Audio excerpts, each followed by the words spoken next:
¿sí? En un ratito, cuando se conecte, esperamos 5 minutos más, por ahí, y tomo lista. Sí. Dale. ¿Tomás vos, Lourdes, el listado? Porque a mí me dijeron Sí, que tenía que sí. tomar yo también, por eso. Bueno, como vos quieras. No, Me lo pasó. hagamos una cosa, tomalo vos el listado y Dale. yo después tomo para la cátedra. Así que quédate tranquila, ¿sí? ¿O me lo Bueno, pasás? dale. ¿Sí? Dale. Sí, sí. Bien, perfecto, gracias. No, cumplamos la parte administrativa. Bien. Gracias. Bueno, ¿nos quedamos en silencio o hablamos algo? Aprovechen para despejar alguna duda que les haya quedado. Sería la idea, ¿no? Ujú. ¿Estuvieron trabajando sobre esa clase asincrónica? ¿Qué trabajo estuvieron haciendo? A ver, por lo menos infórmenme, porque yo, bueno, tengo problemas familiares y no estoy siguiendo el día a día de la clase por una cuestión netamente personal. Así que me gustaría ver qué es lo que ustedes estuvieron o qué tareas les mandaron o les encargaron para hacer. Yo quería, ¿cómo andas, Hernán? Lo que quería plantear, digamos, simplemente por un tema organizativo, que es lo que me sucede a mí, ¿Sí? es el tema de que la clase asincrónica, digamos, comienza antes de las clases que tenemos. Es decir, para hacer el cuestionario, lo que me pasó con el primer cuestionario, por ejemplo, es que yo lo resolví, ¿sí? Y esperé tener las dos clases como para tener mayor conocimiento y poder realizarlo con más herramientas. Y obviamente solo me queda el día sábado y el día domingo para poder resolverlo, ¿sí? La clase es del viernes a la noche. ¿Existe alguna posibilidad de cambiar la fecha de cierre del cuestionario? Porque me comienza un lunes y las clases las tengo miércoles y viernes y me quedan muy poco tiempo, digamos, con los trabajos para poder, digamos, es una cuestión personal, ¿eh? Sí. Eso es lo que me sucede a mí. Digamos, tengo que esperar para resolver el cuestionario, tener las dos clases virtuales, digamos, presenciales. Mire, yo le voy a trasladar la duda que usted tiene al titular de cátedra, pero yo le comento a nivel personal, cuando, o sea, muchos años ya, yo ya tengo 28 años de recibido, cuando hacíamos el curso de verano siempre era muy exigente, o sea, y uno se tenía que adecuar y abocar al curso de verano. Prácticamente, no digo que uno renunciaba a su vida, pero era intensivo, perdón, no solo en cuanto al horario de cursada, sino en cuanto a los trabajos que podían mandar a hacer. O sea, obviamente teníamos los dos parciales y el recuperatorio. En ese momento era otro sistema. Estoy hablando, vuelvo a decir, del año 89 al 93, dos parciales con cada uno de ellos con recuperatorio. Y bueno, después teníamos que hacer los trabajos prácticos que nos ordenaran, que nos dispusiera el profesor en el curso de verano, y no había tiempos, o sea, porque justamente la particularidad del curso de verano es que es un curso intensivo, o sea, demanda una exigencia del estudiante, también del docente, ¿no? Porque no es lo mismo estar trabajando una vez por semana o dos veces por semana, estar trabajando más veces. Pero bueno, yo se lo voy a trasladar al titular de cátedra, la inquietud que usted tiene, para ver qué es lo que se puede manejar, ¿sí?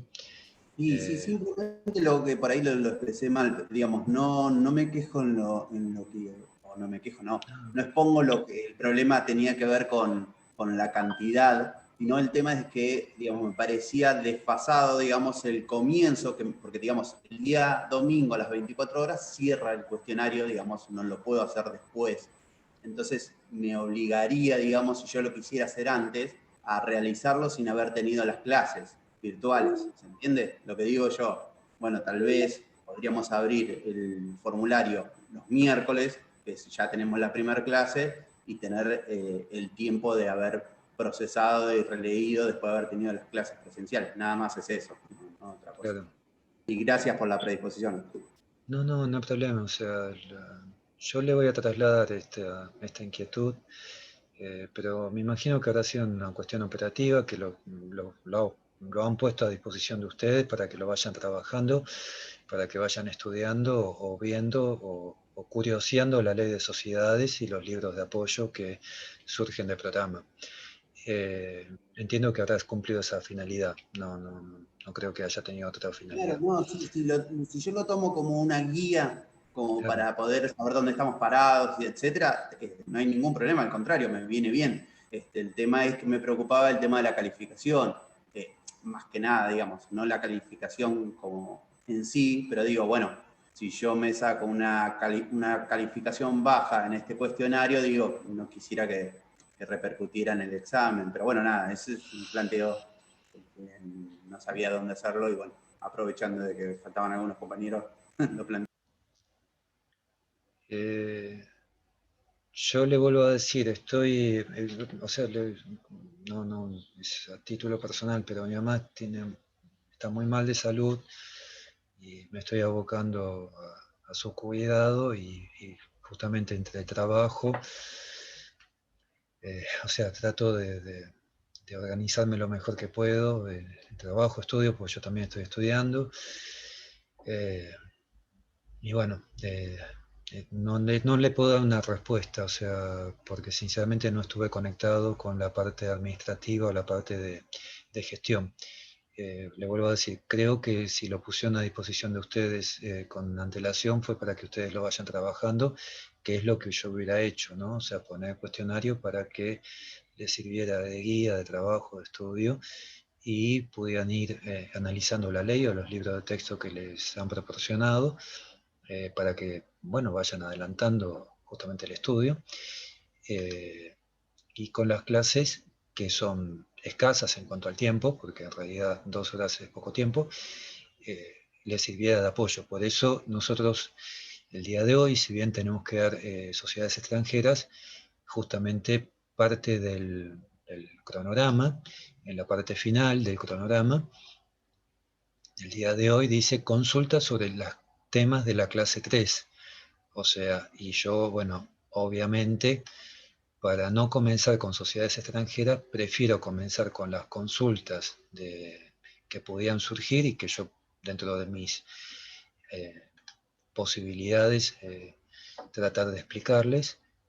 Cualquier duda que ustedes puedan tener o cualquier planteo o cualquier cuestión, ¿no? O sea, eso lo ven ustedes. Capaz no es necesario y pasamos directamente al temario de sociedades extranjeras. Eso depende de ustedes, ¿no? O sea, pero bueno, el tema de sociedades extranjeras no es un tema muy largo, o sea, si bien es complejo, pero no es extremadamente largo, así que le podemos dedicar un poco de tiempo a repasar o evacuar alguna duda, ¿no? Cuando lo disponga Lourdes, eh, comenzamos a trabajar, ¿sí? Bueno, empezamos a tomar lista, ¿les parece? Perfecto, muy bien. Chicos, a los que no tienen puesta la cámara, les pido por favor si pueden encenderla al momento de dar la asistencia, ¿sí? Después si por algún tema de conectividad tienen que sacarla, no hay problema, pero por lo menos para dar la asistencia les pido si por favor la ponen. Los empiezo a nombrar y me van diciendo quién está. Alves, Noelia. Presente. Betili, Antonella. Presente. Presente. Bien. Carlos Luis. Presente. Camuche Emilio. Presente. Bueno. Filipa Bianca. Presente. García Mariana. García Mariana no. Bueno. Jiménez Cintia. Presente. Bueno. Medina Yanina. Medina Yanina. ¿No? Mota Miguel. Presente, Medina. Medina presente. Bueno. Sí. Mota Miguel. No. Oberti Joana. Oberti. No. Páez Abigail. Presente. Pese Iván, Presente. Pierani Vanina, Pierani Vanina, Presente. Ramos Moreira, Ramos, no. Suárez Héctor, presente, sí lo vi. Balomi Joel, presente. Bueno, listo, ahora sí, comenzamos la clase. Muy bien, gracias Lourdes, muy amable. No, por favor. Bueno, les vuelvo a plantear. La idea es comenzar con esta clase asincrónica y las dudas que ustedes puedan tener, si es que tienen alguna duda, por supuesto, ¿no? O sea, en base a lo que ustedes estuvieron trabajando. Sí. O sea, yo los escucho, los espero.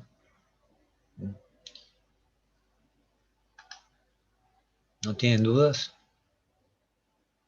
¿O no hicieron el trabajo?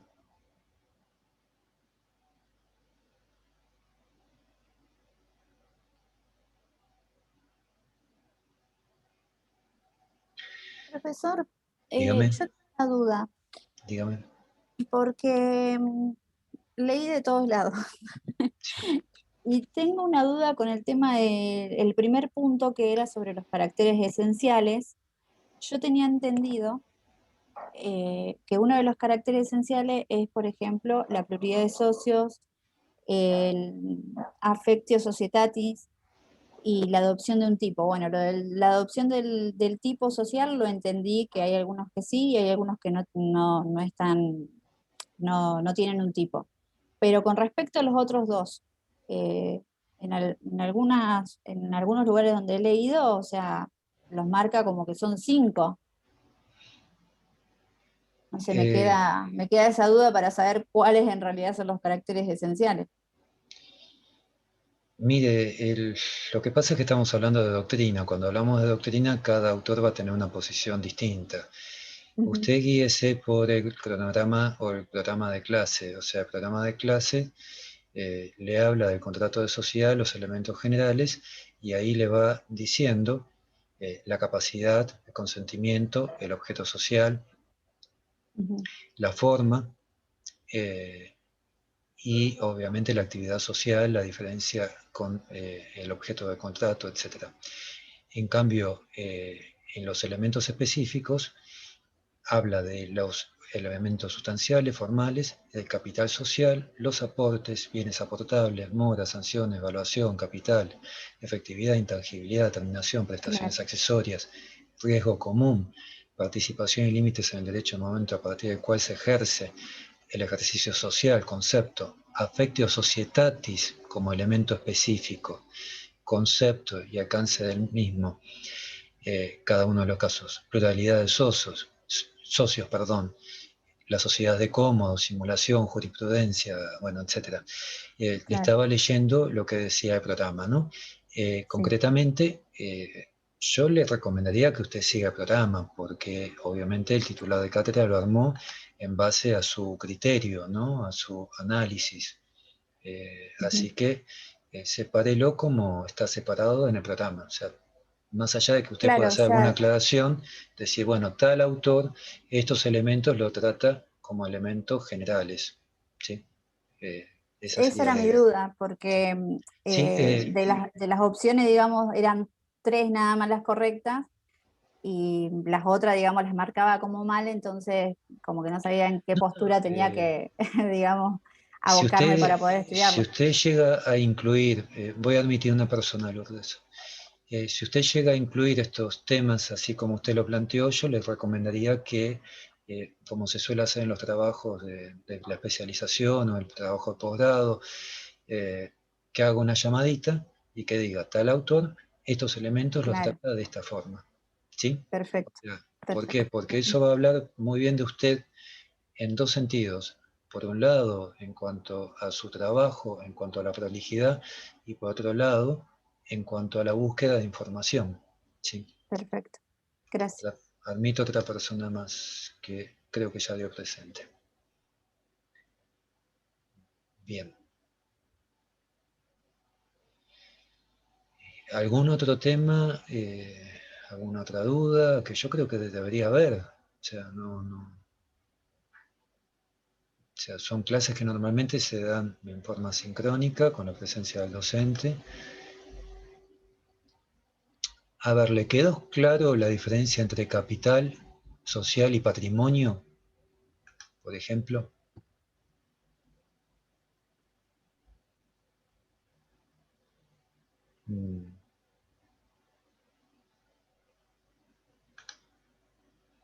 Las cláusulas leoninas,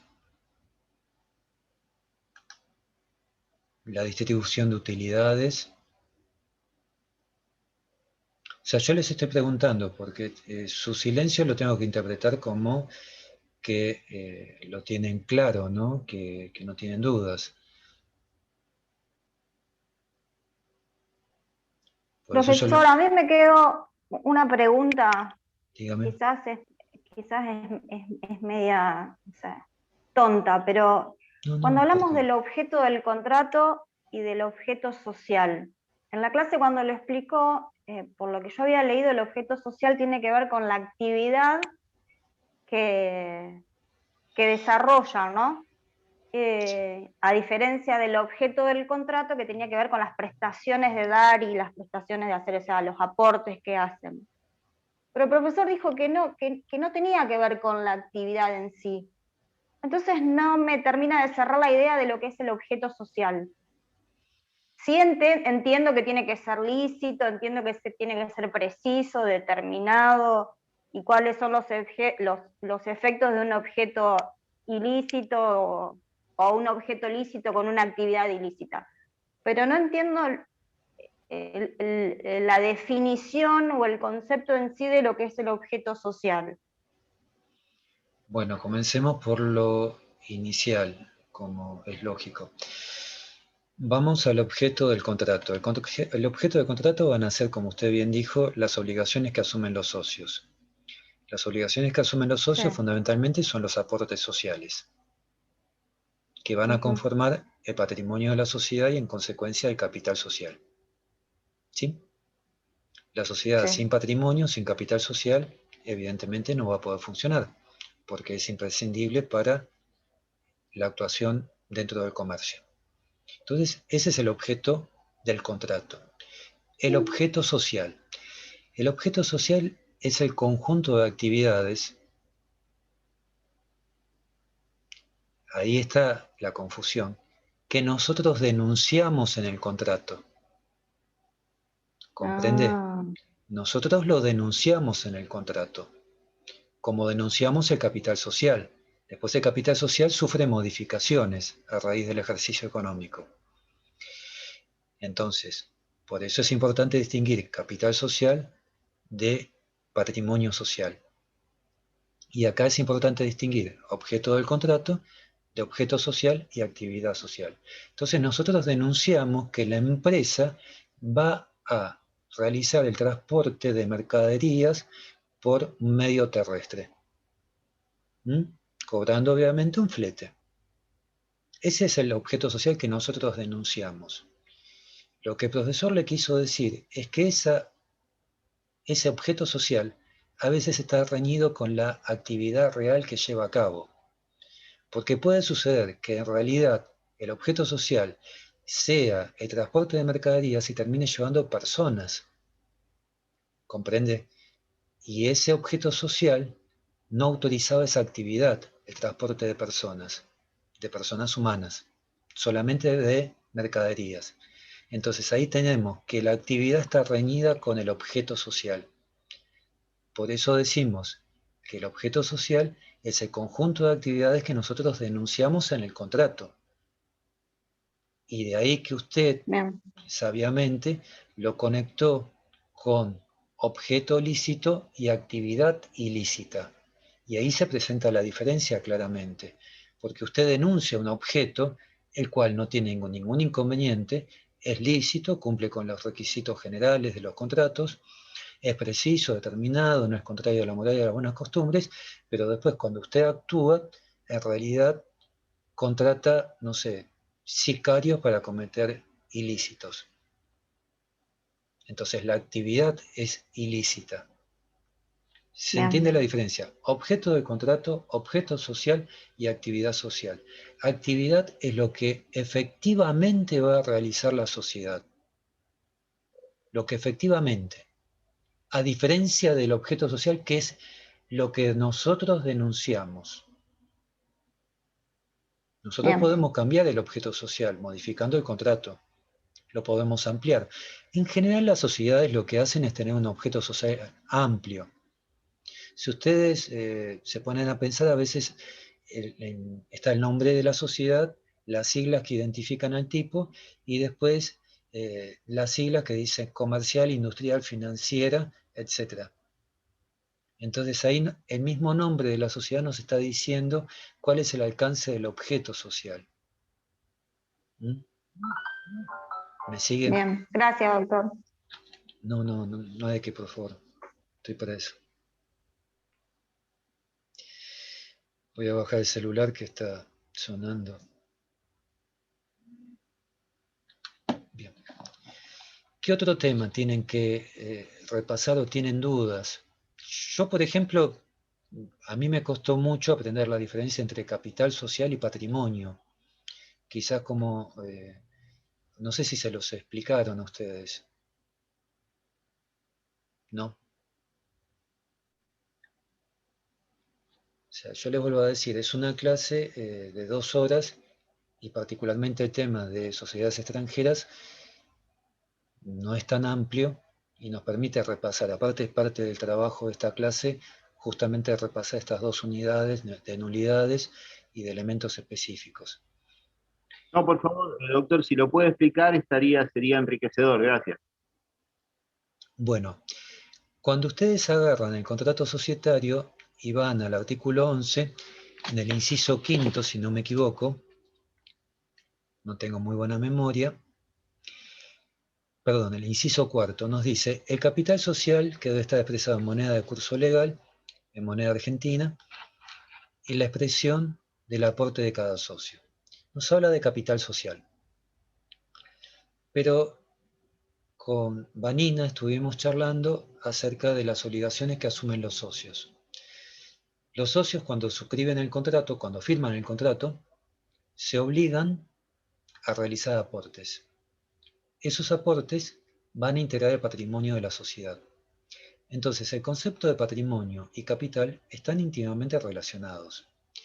De hecho, cuando decimos capital social, en realidad nos estamos refiriendo al valor de los aportes, si son en efectivo, o la tasación de esos aportes en especie, la evaluación, mejor dicho, que surge del artículo 51, que se ponen de acuerdo los socios, o el valor de plaza, o se deja una pericia judicial. Con todo eso conforma el patrimonio y nosotros también lo denunciamos en el contrato. En el contrato lo denunciamos como capital social. Entonces lo que vamos a decir que capital social es un concepto jurídico. ¿Por qué? Porque nos lo exige la ley. Y se mantiene estático, porque cada vez que lo queremos modificar tenemos que modificar el contrato constitutivo. Implica una modificación del contrato. Pero por otro lado, ustedes ya aprobaron la parte general del comerciante, que no sé cómo se llama ahora, instituciones de derecho comercial, personas, empresa y derecho de consumidor, si no me equivoco, se llama ahora la materia, ¿no? Lo que ya antiguamente era comercial 1. Entonces, ustedes lo que vieron en ese momento es que una de las obligaciones que tienen los comerciantes, los empresarios, quienes realizan una actividad comercial o una actividad económica, como dice el artículo 320 del Código Civil Comercial, es de llevar libros contables. De los libros contables va a surgir en definitiva el patrimonio de la sociedad. ¿Qué libros se tienen que llevar? Diario, inventario y balance. El inventario y balance se integra con un estado de situación patrimonial, un estado de situación patrimonial y un estado de resultados. Y ahí surge el patrimonio de la sociedad. Por lo tanto, decimos que el patrimonio es un concepto dinámico y tiene una naturaleza económica. Surge de cada ejercicio económico. Si bien no lo dice el artículo 11, el registro no inscribe la sociedad si no colocamos la fecha de cierre del ejercicio económico.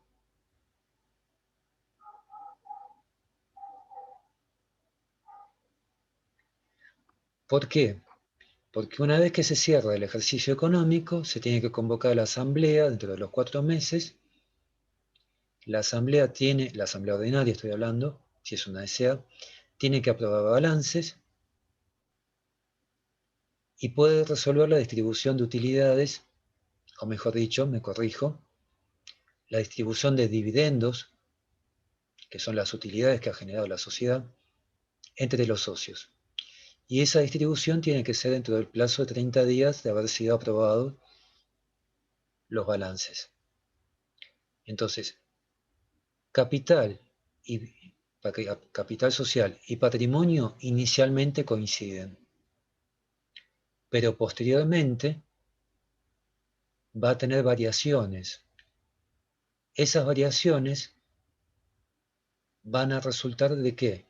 Del ejercicio económico. Lo hemos visto en el año 2020. Las empresas, la mayoría de ellas, muchas no pudieron trabajar o trabajaron la mayoría en un 30 o un 40%. Por eso el Estado terminó emitiendo o otorgando los ATP, los adelantos para el pago de salarios,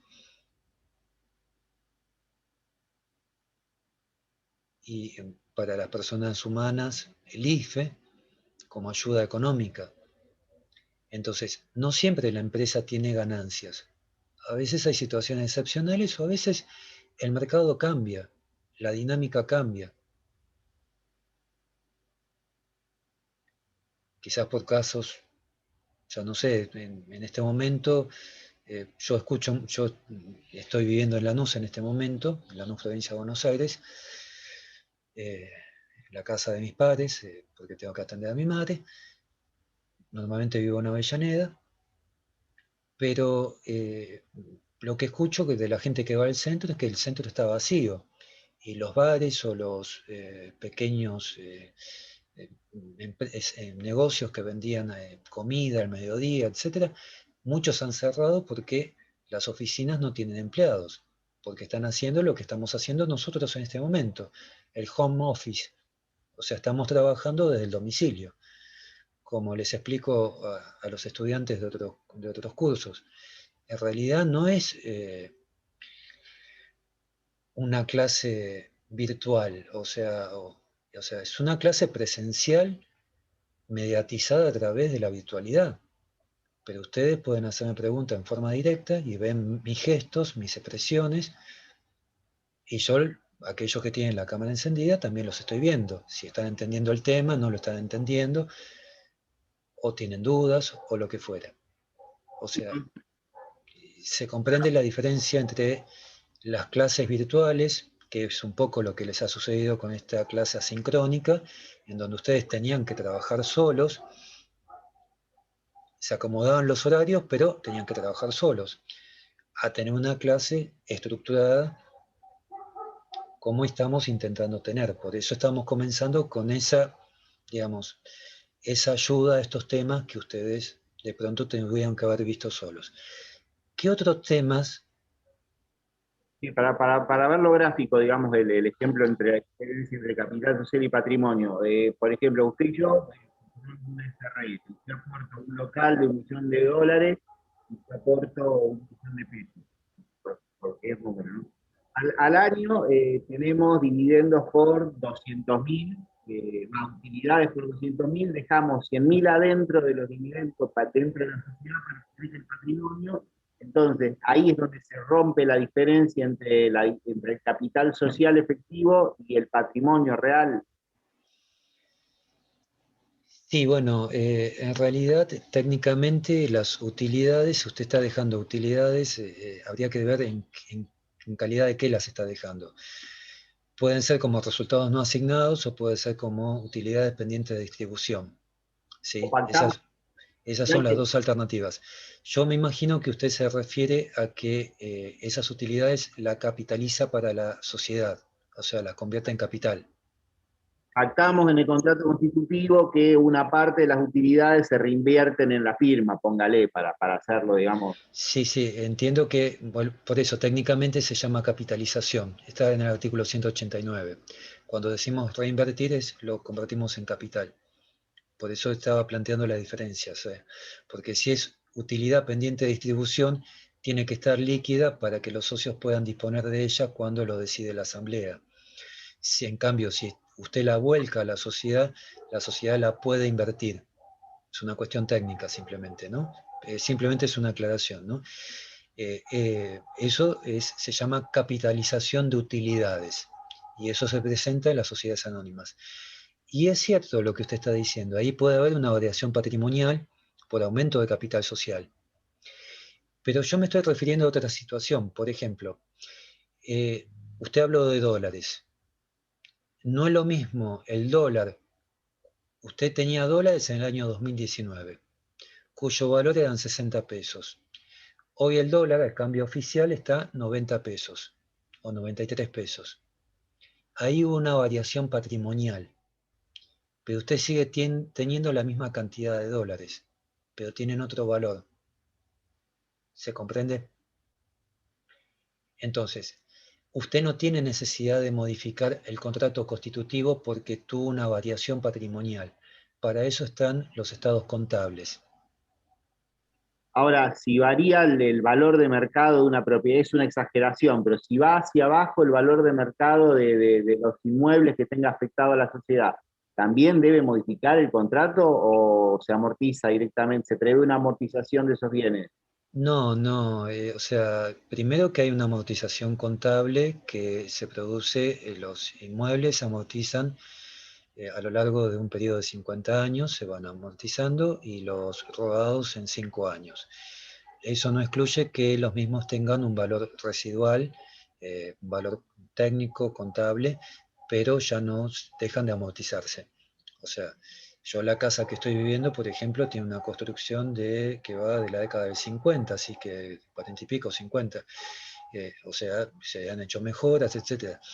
O sea, le vuelvo a decir, técnicamente ya estaría amortizada, sin embargo sigue teniendo un valor. Si yo la quiero vender, me van a pagar X cantidad de pesos o dólares o lo que fuere. En realidad, cuando nosotros tenemos el capital social, siempre ese capital históricamente queda como congelado en el tiempo. Fundamentalmente porque tenemos un proceso inflacionario. Entonces es muy difícil que el inmueble pierda valor. O sea, nominalmente hablando. Nominalmente hablando. Si usted lo compara con los dólares, bueno, puede ser que en algún momento valga más o valga menos, dependiendo de la emisión de dólares que haga Estados Unidos o la devaluación que tenga el dólar en Estados Unidos, etc. Pero nominalmente hablando, el valor siempre va a ir en aumento. ¿Sí? Lo que estoy diciendo es que eso se llama revalúo contable, ¿sí? O aumento de capital social por revalúo contable. O sea, no, le vuelvo a decir, habitualmente no pierden valor los inmuebles, salvo que se produzca la destrucción del mismo. O sea que, o sea, no sé, ustedes recordarán el caso de la provincia de Santa Fe, que creo que fue en la ciudad de Santa Fe, si no me equivoco, que explotó una instalación de gas y el edificio se vino abajo. Hubo varios muertos, varios fallecidos. Entonces, si hay una destrucción total del inmueble, claramente, bueno, ahí habría que efectuar una reducción del capital social. Y esto está estipulado a partir de los artículos 203 en adelante, que habla de la reducción de capital voluntaria por pérdidas, en este caso sería este supuesto, que es el artículo 205, y obligatoria cuando perdemos más de la mitad de capital social y las reservas. O sea, hay una pérdida muy grande, que pudo haberse producido el año pasado con muchas empresas, ¿sí? Por no haber ventas. Pero lo que yo quiero que quede claro, por lo menos en esta instancia, eso lo vamos a ver o se profundiza en la parte de sociedades anónimas, es que capital es un concepto jurídico.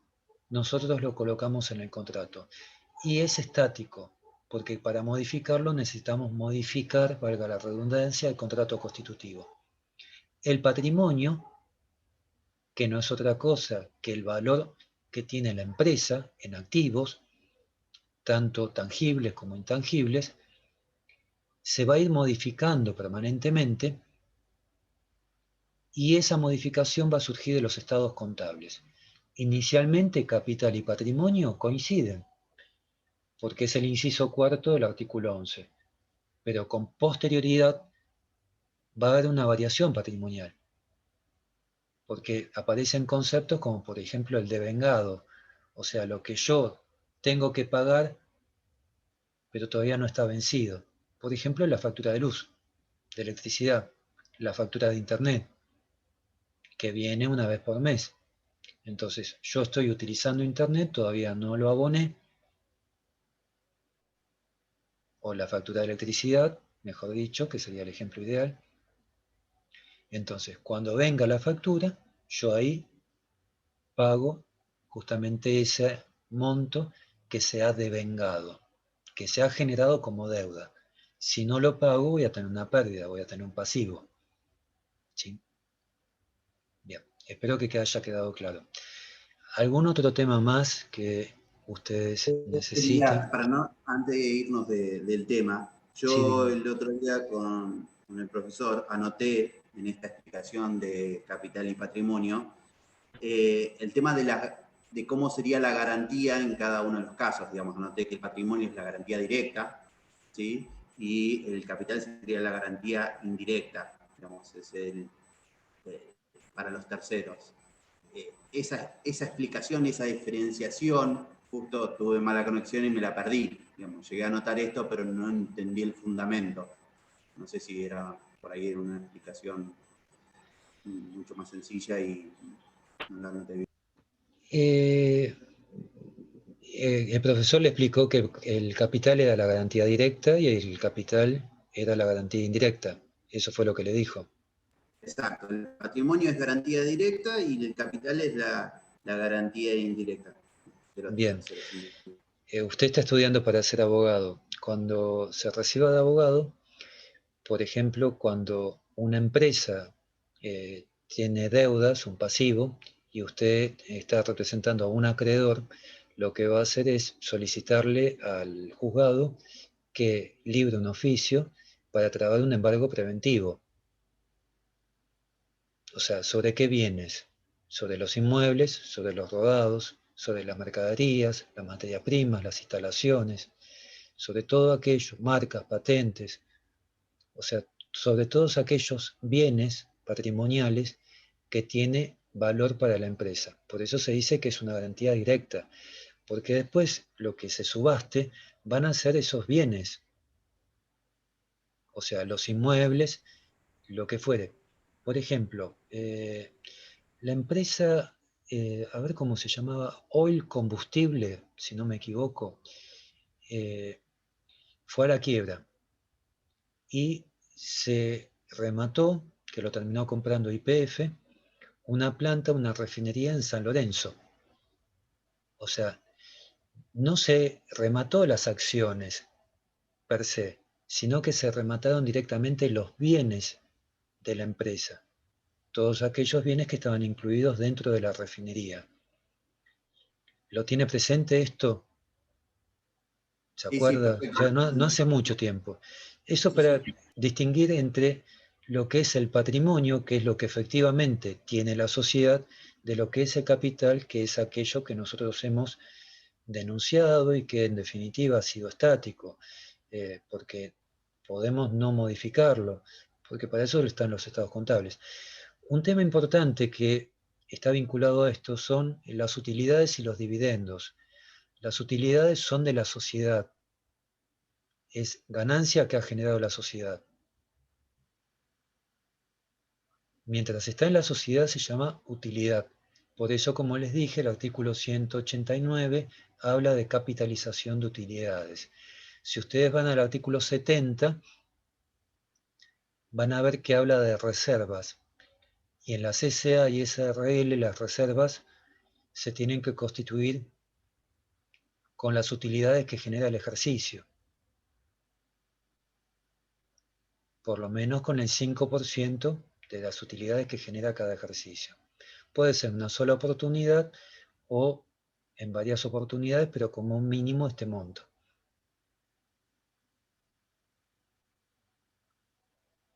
¿Cuándo se convierte en dividendo? Que yo hablé antes del dividendo. Cuando hay aprobación de los estados contables, entonces pasa a ser estados contables consolidados, porque están aprobados.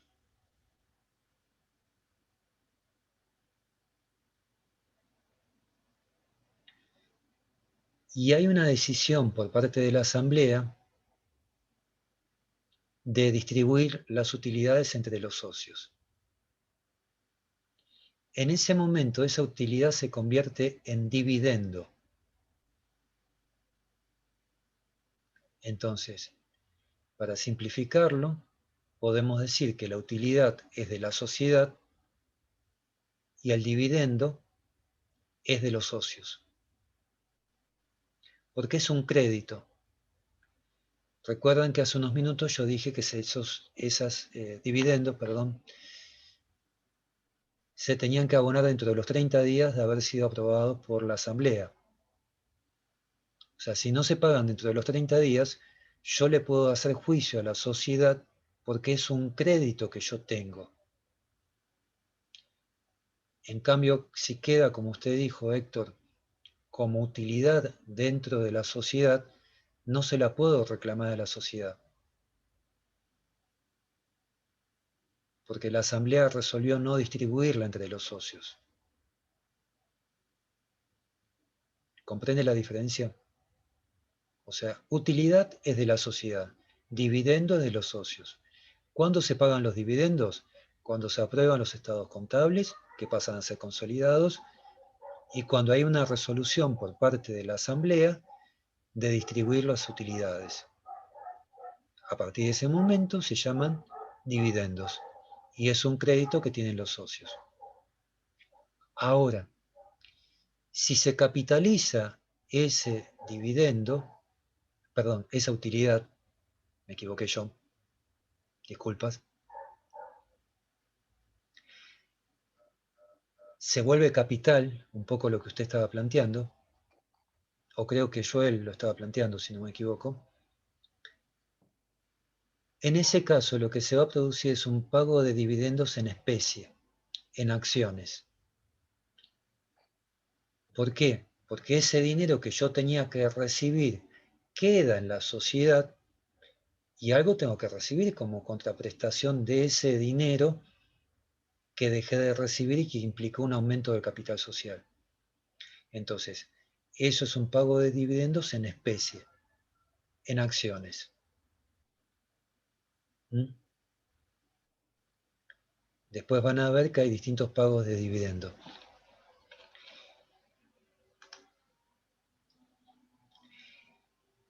Otro,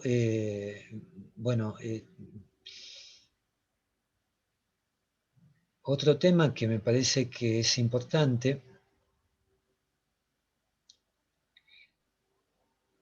es el riesgo común, o sea, la participación y límites, la participación en las utilidades y la contribución a las pérdidas. Esto surge del artículo 1 de la Ley de Sociedades. Y también se ve convalidado en el artículo 11, inciso 5, cuando nos dice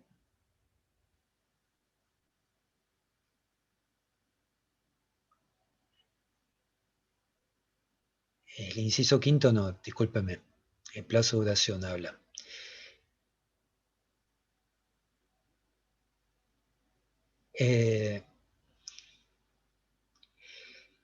Inciso séptimo, discúlpenme.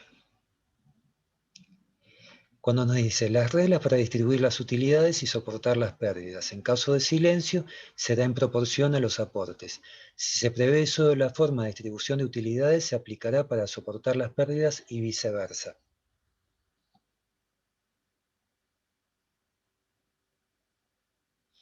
Y esto está vinculado también a un tema que seguramente se los habrán mencionado, que son las cláusulas leoninas o sociedades leoninas, que en realidad la ley lo tiene regulado como estipulaciones nulas. El artículo 13. Exactamente. Y son esas cláusulas que son nulas por resultar abusivas.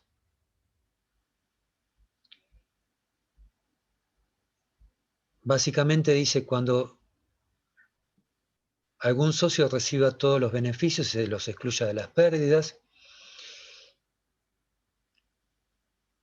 que se le asegura a los socios ganancias, el capital o ganancias eventuales,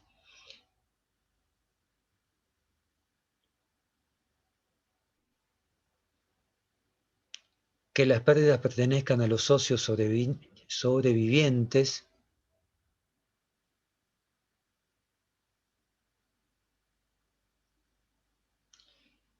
que permitan la adquisición de la parte de uno de los socios por otro socio y que este último fije el valor de dicha parte, de dicha participación, o sea que no está sujeta al valor de mercado o al valor de cotización. Otro tema también son las sociedades de cómodo, que es cuando, seguramente se lo explicaron, nosotros tenemos que la ley nos exige, salvo el supuesto de SAU de un solo socio, que tiene que haber como mínimo 2 socios, pero a ese único socio, a ese otro socio que nosotros agregamos, le damos una participación minoritaria, no sé, el 1%, o sea, simbólica, el 0,5%, el 2%. Entonces ahí estamos en presencia de lo que se conoce como sociedades de cómodo.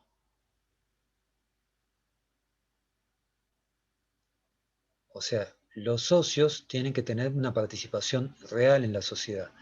Por supuesto, puede haber un socio con una participación mayoritaria, otro minoritaria, pero no puede ser extremadamente desproporcionada, porque el registro no lo va a escribir. Y en cuanto al tema de inscripción,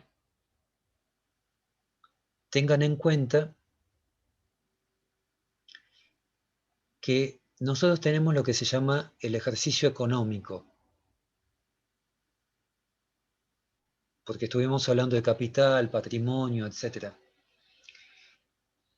Pero no hablamos de ejercicio económico. El ejercicio económico normalmente dura un año. O sea, a veces coinciden con el calendario y a veces no. O puede tener un plazo menor, cuando estamos hablando de presencia de empresas que trabajan por temporada, por ejemplo en periodos estivales. Si ustedes van a la costa, se van a encontrar que hay empresas, supermercados, panaderías, etcétera, que abren solamente de principio de diciembre hasta Semana Santa. Y después cierran el resto del año. ¿Por qué? Porque no hay masa crítica, no hay suficiente población para la cantidad de negocios que existen en la localidad. Entonces ahí tenemos que trabajan por temporada. ¿Cuál es la temporada? La temporada estival. Por eso fue tan importante este año, a pesar de la pandemia.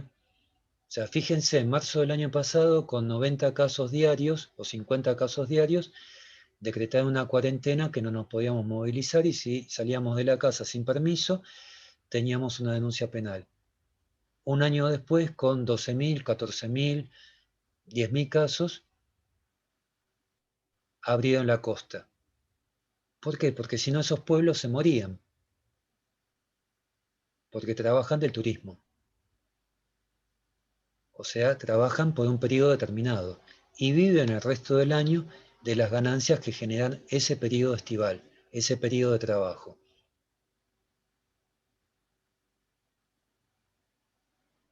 Bien.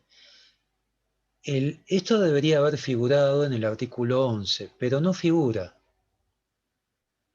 Entonces la resolución 7 del 2015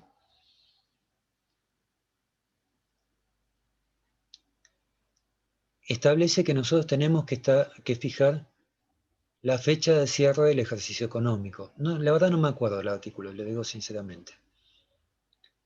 Pero ténganlo presente. No sé si le hablaron de la resolución 7 del 2015 de la Inspección General de Justicia. Es como una especie de código procesal de actuación ante la Inspección General de Justicia. Tiene como 600 artículos y nos va a hablar de los distintos supuestos de cómo se constituyen las sociedades, qué requisitos deben cumplir, de las sociedades extranjeras, que hoy vamos a charlar, de los martilleros, de la inscripción en la matrícula, de todas las funciones que tiene justamente la Inspección General de Justicia. El único problema que tiene, yo lo planteo como crítica, es que no tiene un índice. Entonces uno se tiene que poner ahí a investigar toda la norma para encontrar los temas que a nosotros nos interesa. En ese sentido me parece que hubiera sido conveniente que hubieran colocado un índice, que hubiera sido más fácil la búsqueda de los temas, ¿no?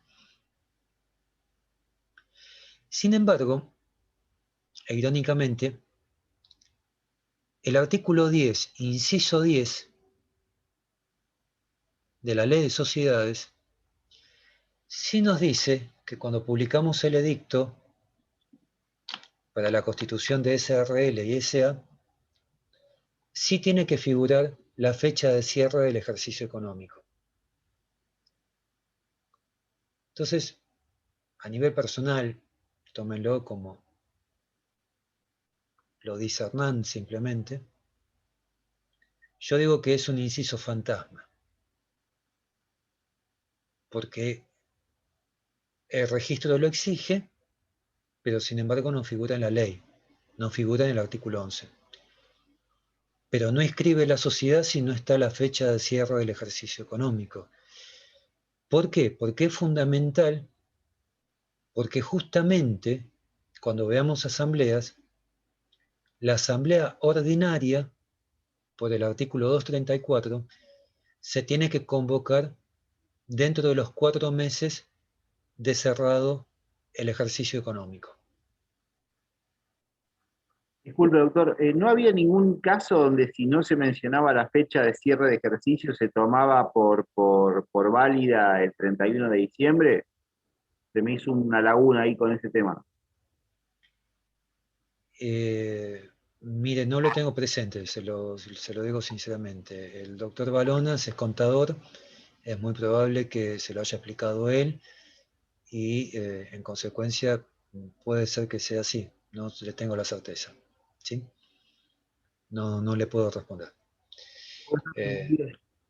Yo no soy contador, o sea, lo que sé, lo poco de contabilidad que sé fue por haber cursado algunas materias en la Facultad de Ciencias Económicas y lo que aprendí en el secundario, ¿sí? Así que no le sé decir.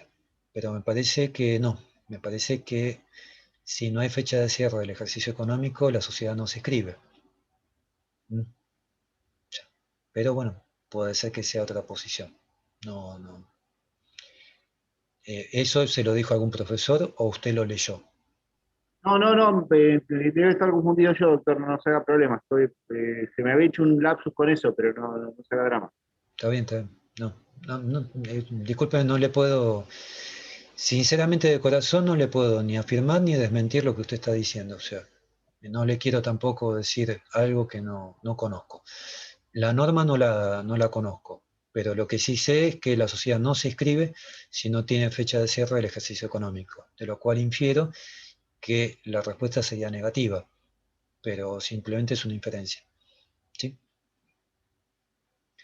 Bueno, ¿algún otro tema? Porque si no ya comenzaríamos con sociedades extranjeras, que más o menos yo había estructurado así la primera hora, el repaso de los temas que podrían tener dudas. Espero que les haya servido.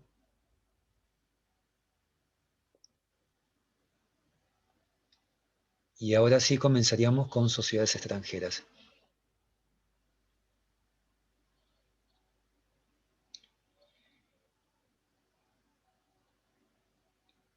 Lo primero que tenemos que tener presente cuando hablamos de sociedades extranjeras son lo que se llama la territorialidad o extraterritorialidad. A ver si me sale bien. Territorialidad y extraterritorialidad. Ahí me salió bien. No estamos hablando de la nacionalidad de las sociedades. Las sociedades no son personas humanas, son entes jurídicos. Por lo tanto, se van a regir por las leyes de la jurisdicción donde fueron constituidas.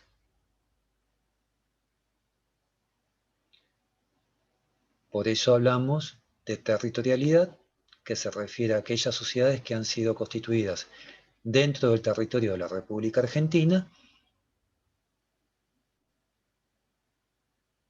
y la extraterritorialidad, aquellas sociedades que se han constituido en otra jurisdicción soberana, pero que pueden actuar en otros países, por ejemplo en la Argentina.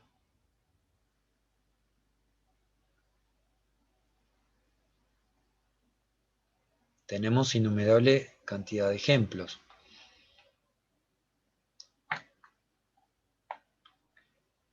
Yo tomo uno, por ejemplo, o un caso que, digamos, es emblemático porque también nos sirve como supuesto para actos aislados, que fue la búsqueda del submarino Ara San Juan. ¿Se acuerdan que participó una empresa, una sociedad extranjera que se llamaba, o se llama, Ocean Infinity, y que había firmado un contrato con el Estado argentino, el Estado nacional, para proceder a la búsqueda del submarino por un lapso de 60 días, si no me equivoco, creo que se prolongó un poco, y que terminaron ubicándolo el último día, ya se retiraban para Sudáfrica, y pudieron localizarlo. O sea, esa empresa vino al país, suscribió un contrato con el Estado argentino, no se radicó en la República Argentina, por supuesto, realizó un acto aislado, ubicó el submarino y cobró la recompensa, porque en definitiva funcionaba de esa forma. Si lo ubicaba, cobraba; si no lo ubicaba, no cobraba el monto, que creo que era 7 millones de dólares, si no me equivoco. Bien. Entonces ya sabemos que las sociedades extranjeras están constituidas en otro Estado soberano, en otra jurisdicción soberana, de acuerdo a las leyes de ese país, de esa jurisdicción. Pueden actuar en la República Argentina, lo pueden hacer. No tienen ningún inconveniente.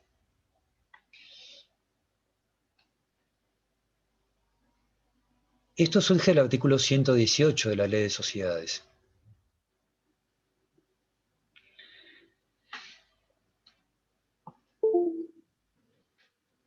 Lo voy a leer y nos vamos a ir deteniendo en distintos segmentos para explicarlo. Ley aplicable, artículo 118. La sociedad constituida en el extranjero se rige en cuanto a su existencia y forma por las leyes del lugar de su constitución. Este tema creo que está claro, ya lo hemos explicado. O sea, depende de la jurisdicción donde fue constituida. Actos aislados. También hablamos de esto.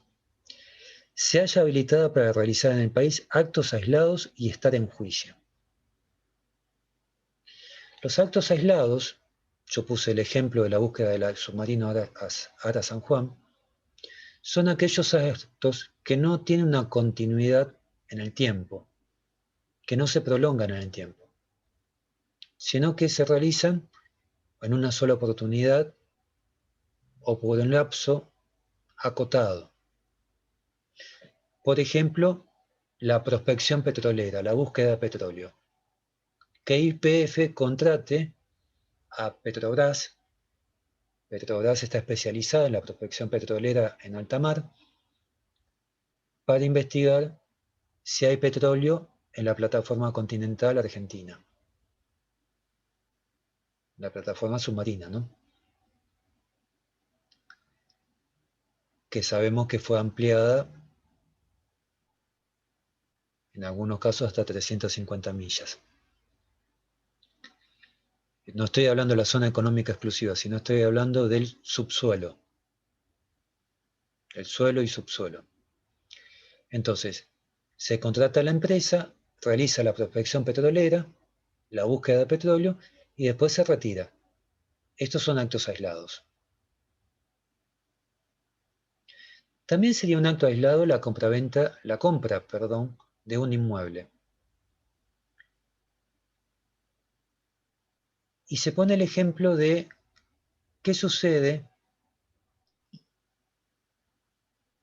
si esa sociedad extranjera que compró un inmueble, que es un acto aislado, lo da en locación.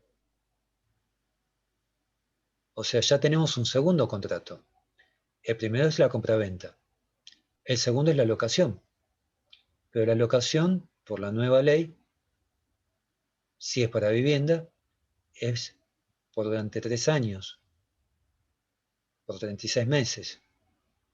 Entonces, ¿estamos en presencia de actos aislados o es un ejercicio habitual?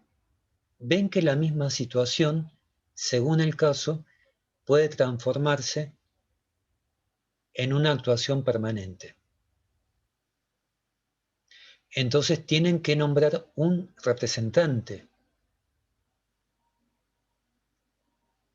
porque van a tener una representación permanente en el país.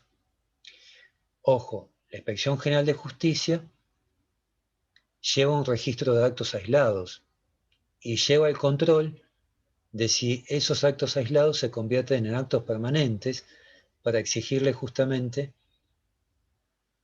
esta representación. Continúa diciendo el artículo, ejercicio habitual. Para el ejercicio habitual de actos comprendidos en su objeto social, establecer sucursal, asiento o cualquier otra especie de representación permanente debe, Entonces fíjense qué nos está diciendo. Ejercicio habitual de actos aislados, de actos comprendidos en su objeto social. Establecer sucursal, asiento o cualquier otra especie de representación permanente. Entonces, puede realizar actos aislados, actos vinculados a su objeto social, establecer sucursales, asientos o cualquier representación permanente.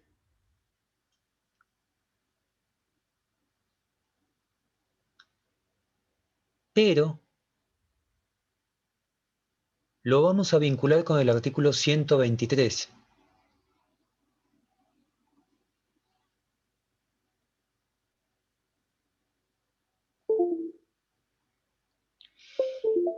El artículo 123 se refiere a la constitución o participación en sociedades en la República Argentina. Entonces, aparte de los actos que hemos mencionado, también pueden constituir sociedades en la República Argentina. Voy a 2 ejemplos. El Banco BBU, Banco Bilbao y Vizcaya, que tiene el Banco BBU que antes era el Banco Francés. O el otro banco, el Santander, que tiene el Banco Santander Argentina, que era el Banco Río, que durante mucho tiempo, si ustedes lo buscan por internet, todavía en la página web aparece como Banco Río. Yo lo tengo presente porque soy cliente del banco. Entonces, son sociedades controlantes, hay un control societario, y participan en sociedades argentinas. Lo leo. Para constituir sociedad en la República, deberán previamente acreditar ante el juez de registro, entiéndase Inspección General de Justicia, que se ha constituido de acuerdo con las leyes de sus países respectivos e inscribir su contrato social. No está diciendo que se deben constituir en la República Argentina, sino que tienen que escribir el contrato social.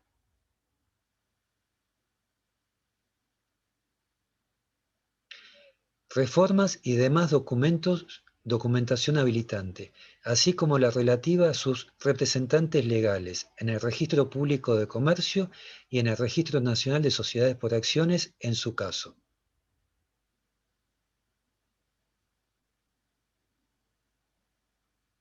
Bien. Volvemos al 118. Nos fija 3 requisitos para actuar en el país. Nos dice, acreditar la existencia de la sociedad con arreglo a las leyes de su país. Segundo,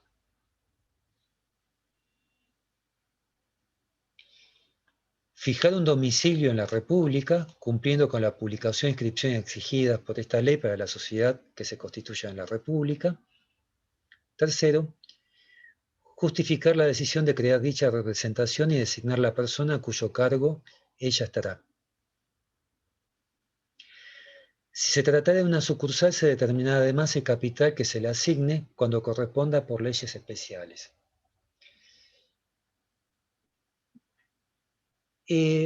Cuando hablamos de territorialidad y extraterritorialidad,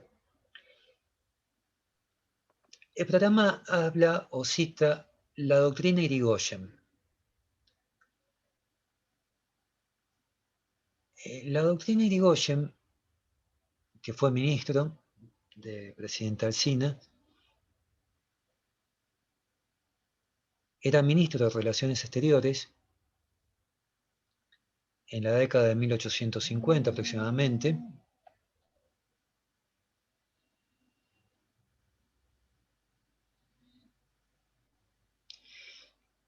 y se produce una situación compleja, que es la siguiente. Se establece, en ese momento el Estado había determinado que las reservas que tuvieran los bancos en oro para respaldar la emisión de monedas tenían que pasar al banco, al Estado Nacional. Y el Banco de Inglaterra y Río de la Plata, que tenía una sucursal en la provincia de Santa Fe, se negaba a hacerlo. Entonces, Inglaterra, siempre tan delicados ellos, determinaron que iban a mandar, amenazaron, una cañonera, un barco, para tomar intervención armada sobre esa decisión soberana que había tomado el Estado argentino.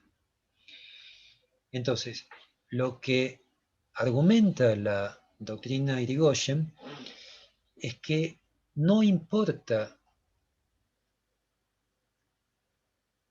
la nacionalidad de los socios que integran la sociedad, sino dónde fue constituida la sociedad. La sociedad fue constituida en la República Argentina, por lo tanto tenía que obedecer a las leyes de la República Argentina, sin importar que los socios fueran ciudadanos ingleses. Por eso hablamos de territorialidad y no de nacionalidad. ¿Se comprende la idea? Esto se fue modificando de alguna forma y Lo que tenemos ahora es que en realidad se reconoce la realidad económica de las empresas. Es decir, los estados, vía diplomática, salen a defender a sus empresas, a sus sociedades. Voy a poner dos ejemplos. Uno que involucra al Estado español en relación a la Argentina, que es la expropiación de las acciones de YPF cuando el Estado español salió a defender a su empresa, a Repsol.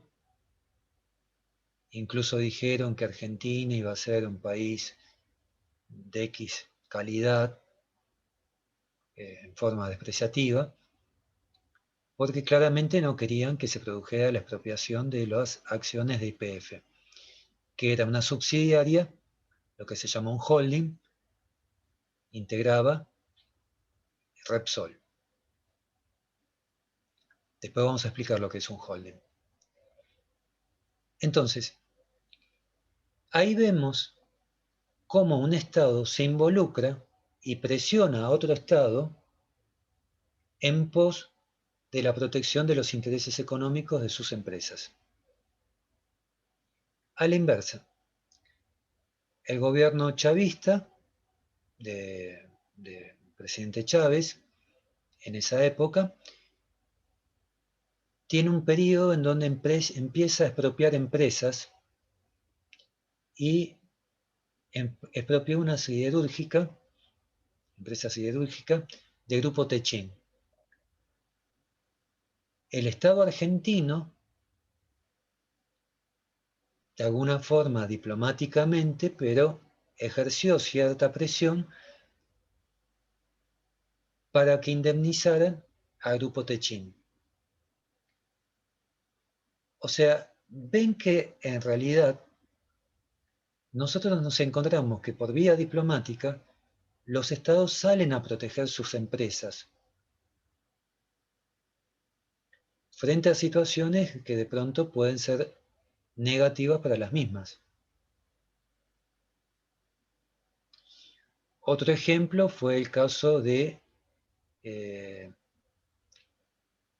LAN Argentina, cuando en algún momento se la quería sacar de los hangares de Aeroparque. Ahí intervino el Estado chileno para, digamos, negociar, ayornar la situación y lograr que no se lo sacara de los hangares de Aeroparque. Entonces vemos que van, de alguna forma, cuidando los intereses, porque en definitiva las remesas de dinero, como hablábamos antes, van a ir a esos países. ¿Mm? Bien. Un tema que quiero explicar también es lo que se denomina la descentralización geográfica de las sociedades o de las empresas. Cuando hablamos de sociedades también estamos hablando de empresas. ¿Cuál es la diferencia? Siempre son organizaciones que en el caso de las sociedades han adoptado un tipo social incluido dentro de la ley 19.550. O puede ser otro tipo social, no incluido en la ley 19.550. Puede ser una SAS, una sociedad por acciones simplificada, o puede ser una cooperativa. También son sociedades típicas. O incluso, que lo van a ver en algún momento, puede ser una sociedad del Estado, como INVAP. Por ejemplo, INVAP, que es una sociedad del Estado, el Estado argentino, valga la redundancia, procura, le facilita la posibilidad de integrarse al mercado internacional o incluso subordina a veces algunas situaciones para que la empresa se desarrolle. Voy dos ejemplos. La venta de un reactor a Holanda en donde participó el Estado argentino como nexo. Ganó la licitación 2 veces, o sea, no es simplemente, sino que tiene mucha experiencia en pequeños reactores. Hace ya 10 años le vendió uno a Australia y funciona, 10, 15, 20 años más o menos, funciona perfectamente. También a países del norte de África. Y el otro ejemplo que yo les quería dar era la radarización del espacio aéreo argentino. En el gobierno de Néstor Kirchner era evidente que era un colador la frontera norte y se necesitaban radares. La alternativa era comprárselo en el extranjero o permitir que INVAP darle tiempo para que produjera los radares. Entonces, se le dio tiempo a INVAP para que investigara, desarrollara los radares y hoy está el norte del país radarizado con los radares que produce INVAP. Entonces, como vemos, el Estado también protege las empresas nacionales frente a intereses de otros países. Pero yo les quería o apuntaba a lo que se llama descentralización geográfica, que es un poco lo que estuvimos desarrollando con el artículo 118.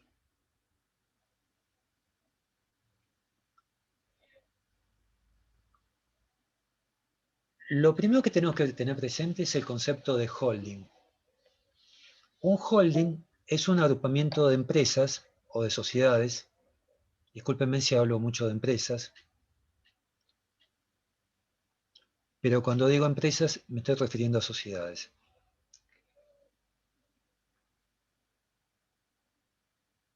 Bajo la, digamos, coordinación o el control de una casa central, casa matriz o controlante del holding.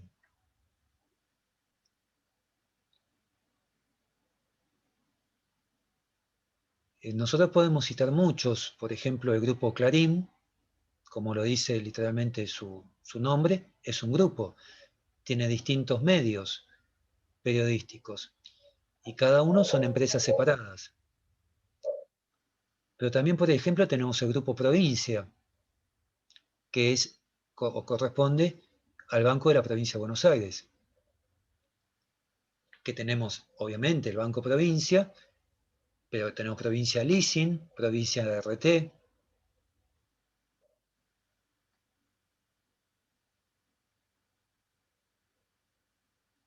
y otro tipo de empresas, algunas de ellas vinculadas al agro. También se produce con el grupo Nación, el grupo Techin,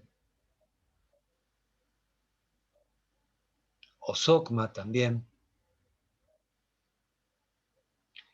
Electroingeniería, por ejemplo, que tiene distintas sociedades. Incluso INVAP mismo también tiene otras sociedades que tienen participación. YPF, por ejemplo, tiene YPF Luz.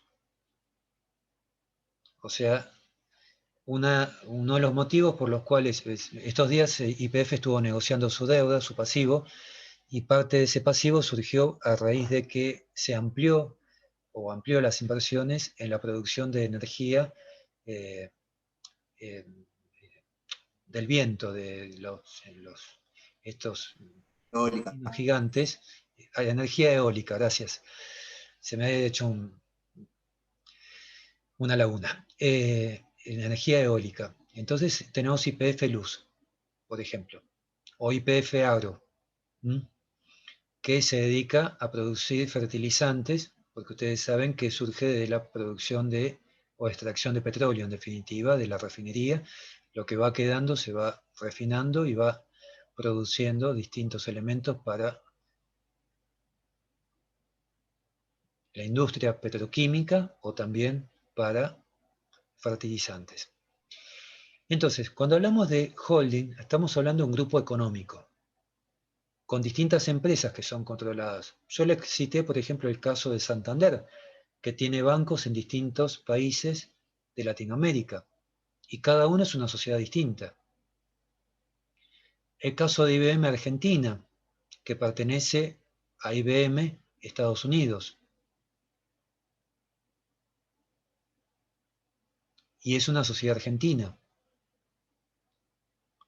O las automotrices argentinas, que son sociedades radicadas en el país, pero cuyo capital es propiedad de la casa matriz o sede central o la controlante, pero son sociedades separadas. Ahora,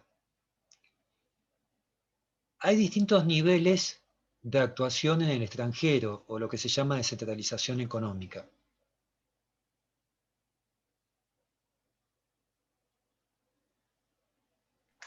Profesor, Dígame.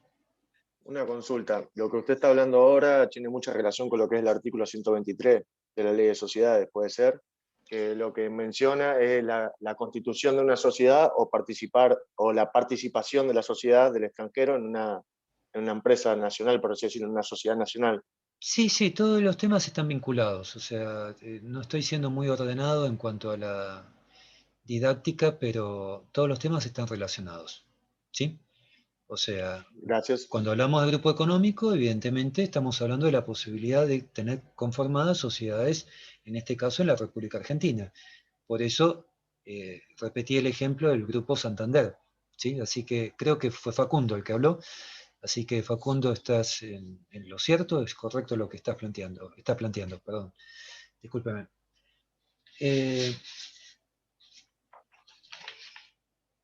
Entonces, primero tenemos las filiales dentro de la descentralización económica, que son empresas separadas de la casa central. Son sociedades constituidas en otra jurisdicción.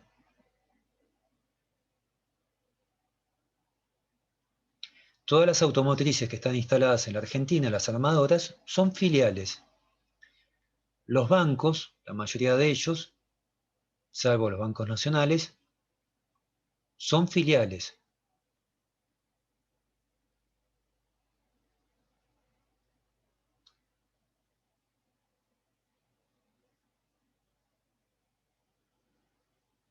Es decir, que son empresas separadas, como IBM Argentina, con personalidad jurídica propia, constituida en otra jurisdicción, pero que por lazos económicos se encuentran vinculadas a la casa central, a la casa matriz.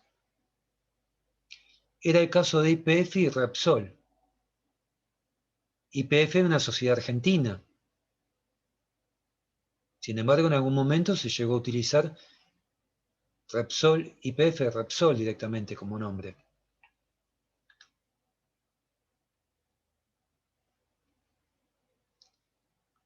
Sin embargo, eran dos empresas separadas. Jurídicamente estoy hablando. Eso no excluye que tengan vínculos económicos.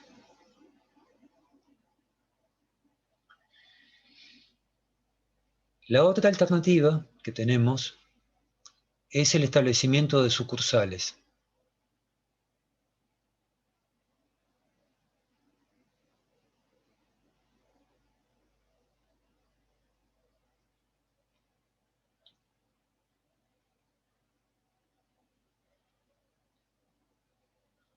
En este caso ya no existe una personalidad jurídica propia, sino que está subordinada a la de la casa central, a la casa matriz. Lo cual no excluye que la sucursal sea responsable por los actos que realiza dentro de la República Argentina.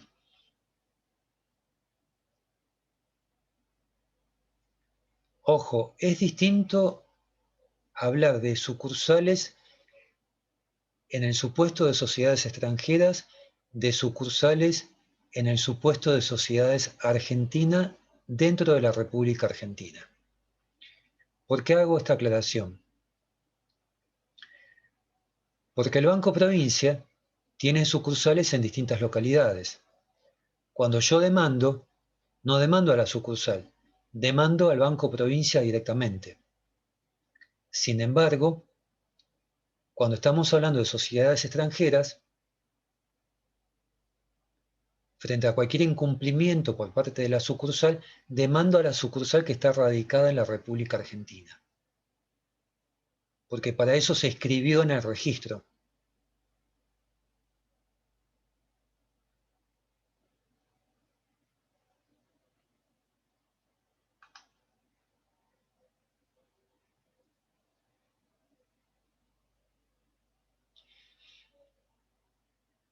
La resolución 7 del 2015, a partir del título 3º, capítulo 1, nos habla de sociedades constituidas en el extranjero, actividad habitual, asiento sucursal o representación permanente, y nos habla de la primera inscripción, requisitos, nos dice.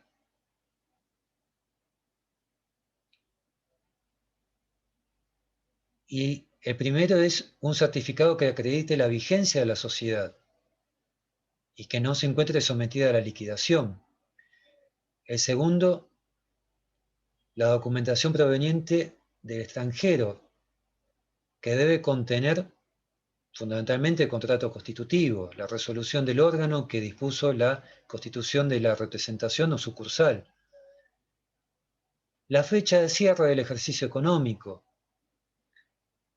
la sede social en la ciudad de Buenos Aires, el capital asignado, la designación del representante.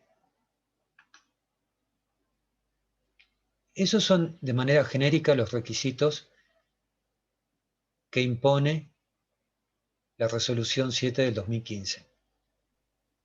Disculpe, digamos, a efectos internos, no es que se constituye una nueva figura para nosotros, digamos, sería no una persona jurídica distinta, sino que se formaliza su presencia en el país. Sigue siendo la misma empresa que formaliza su representación, por decirlo de una manera simple, dentro de la Argentina. No es otra empresa distinta a Ford Motor, es Ford Motor formalizando su presencia. Bueno, no me quiero poner en maestro ciruela ni corregir. En el caso de las automotrices, por eso insistí, generalmente adoptan el tipo social en la República, se constituyen como sociedades en la República. Por eso lo quiero distinguir para que no haya confusión. El ejemplo ideal, simplemente, pero es al título ilustrativo, es el banco, el Citibank. El Citibank, que tenía una banca mayorista y una banca minorista, la banca minorista la vendió al Banco Santander. Se quedó con la banca mayorista, con los grandes inversores. Es una sucursal del Citibank de Estados Unidos. ¿Se entiende? Ese es el ejemplo. Generalmente en la industria bancaria, en la industria financiera, se establecen sucursales. En la industria automotriz se establece filiales. IBM Argentina, por ejemplo, es una filial de IBM Estados Unidos. Si ustedes recuerdan, o sea, algunos tienen ciertos años como yo, otros son más jovencitos, en la década del 90 hubo un acto de corrupción que fue que el Banco Nación compró un servicio informático a IBM Argentina por $250 millones. Y resulta que valía, habían fijado un precio 3 veces superior al que en realidad valía, y encima no servía el sistema informático. Entonces hubo una investigación, se llamó el escándalo IBM Banco Nación, y el juez de la causa quiso, por ejemplo, llamar indagatoria a los directivos de IBM Estados Unidos. ¿Qué dijo la justicia de Estados Unidos?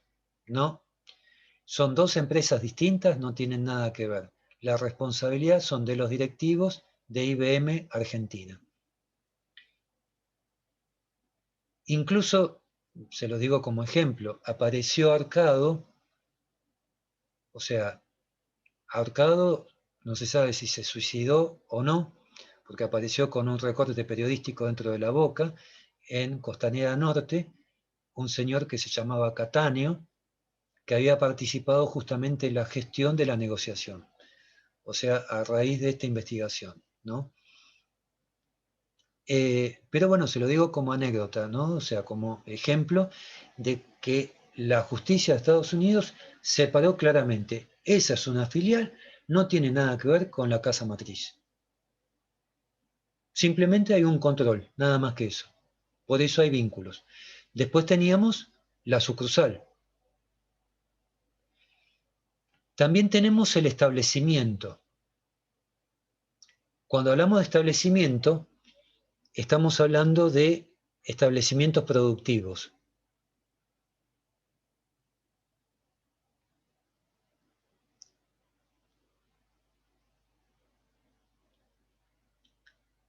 Muchas veces se producen generalmente en Tierra del Fuego con los joint venture, los agrupamientos de aventura se llaman,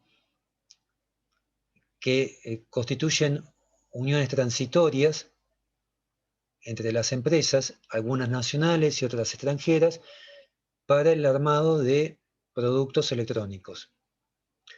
Por ejemplo, las represas que están construyendo en el sur, en Santa Cruz, hay un joint venture,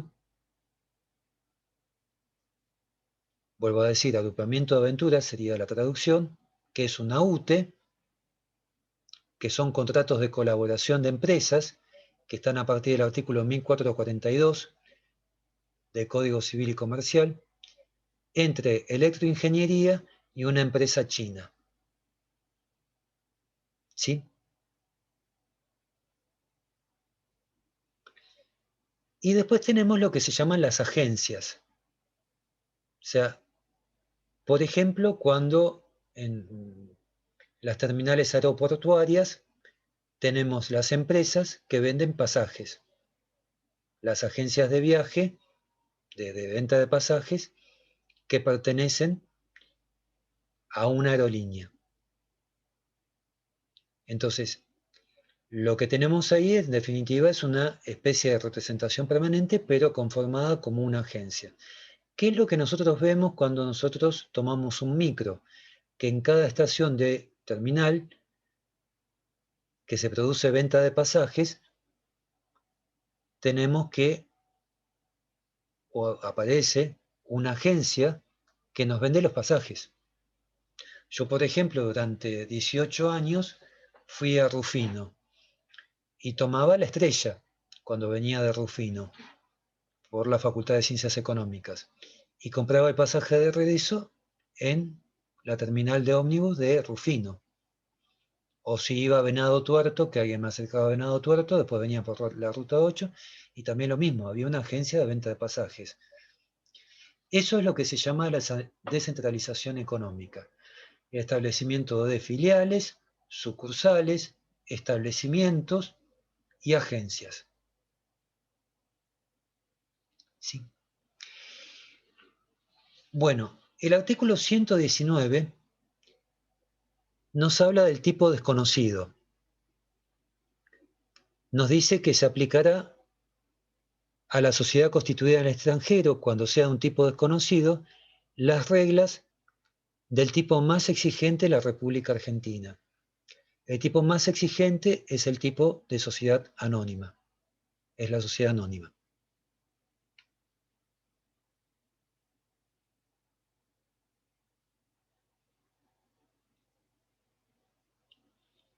El artículo siguiente nos habla de la contabilidad. Si está actuando en la República Argentina, tiene que llevar contabilidad en el país y sujetarse a las normas correspondientes a la jurisdicción. Eso no excluye la existencia de convenios de reciprocidad. para evitar la doble imposición de impuestos. O sea, que no pague, por ejemplo, el IVA 2 veces o ganancias 2 veces en la República y en Estado extranjero.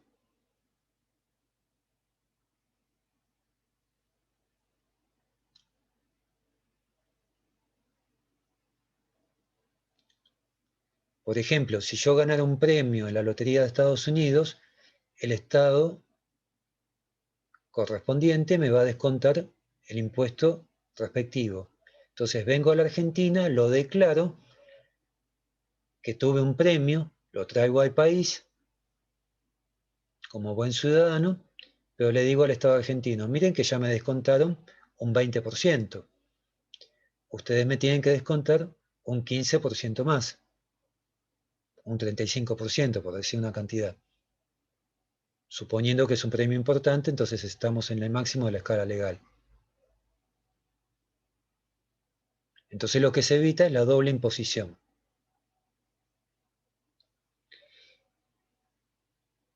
Después tenemos la representación. Ya sabemos qué actos pueden realizar.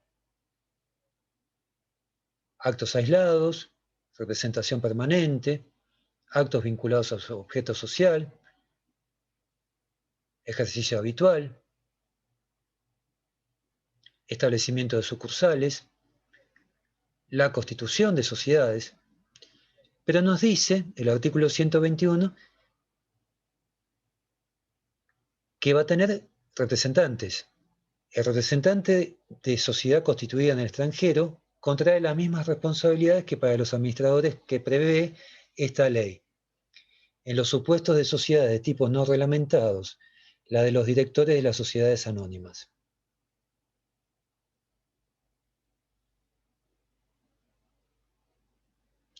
¿Cuál es la responsabilidad que impone la ley para los representantes?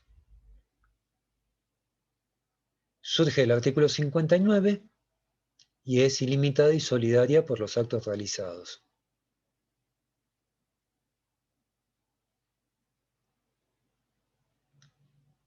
Y en el caso de los directores de la CCA, está a partir de los artículos 271 a 275.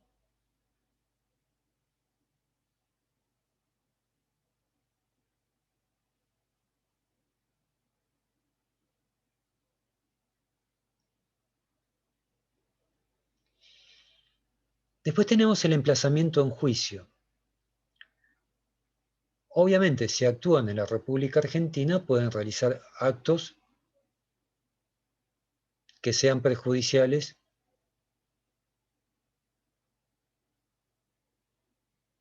para sus clientes, proveedores, el Estado o los terceros.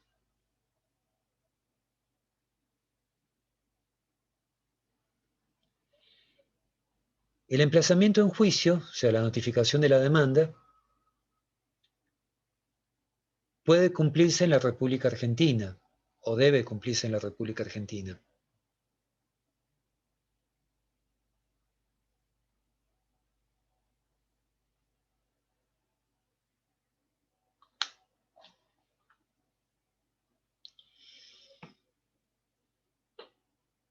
Entonces, lo que hace el artículo es determinarnos qué sucede si son actos aislados, entonces será en la persona del mandatario o del representante nombrado,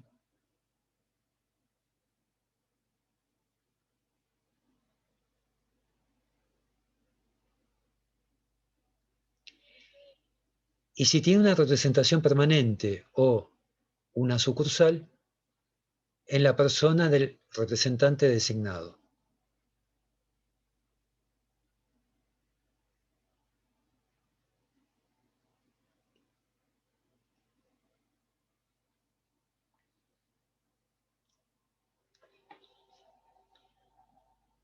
Hay un artículo complicado que es el último, lo dejo para el principio del fin, todavía no llegamos al fin, que es las sociedades que están constituidas en el extranjero,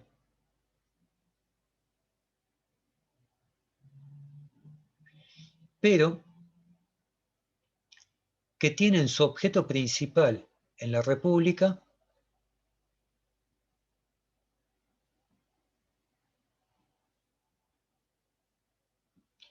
o tienen su administración central en la República Argentina.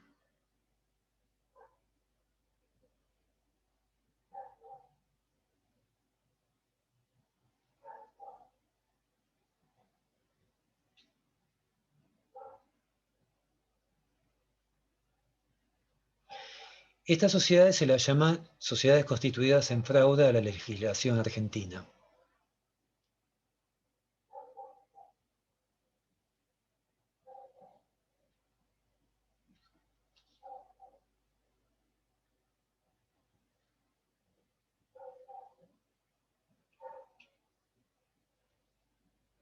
Doctor, disculpe, ¿las dos son caratuladas en fraude?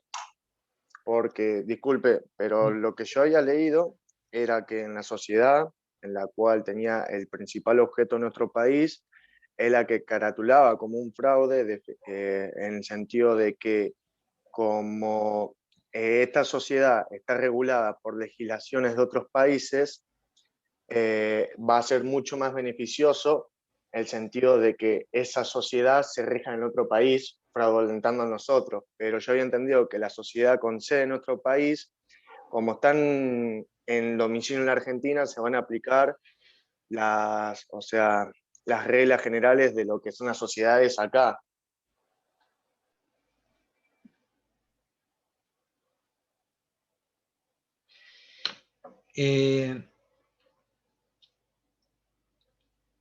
No, creo que hay una confusión ahí en lo que usted está planteando. Son dos supuestos que consisten en la administración principal en el país, por eso hablamos de sede central, no es domicilio de la sociedad, sino administración central.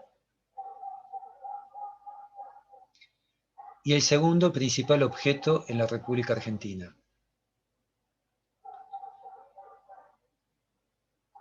O sea, dos supuestos para un mismo caso, que se pueden presentar en forma conjunta o en forma indistinta. Por eso se dice que está constituida en fraude a la legislación argentina. Vamos a ponerlo de esta forma. Trato de responderlo con una pregunta. ¿Por qué constituir una sociedad en el extranjero para actuar en el país y tener la administración en el país cuando nuestra legislación nos permite constituir sociedades? Y esa es la pregunta que la ley trata de resolver y presume que hay un fraude. Sí, es más por la limpieza de lo que son los activos y fuga de capitales, prácticamente.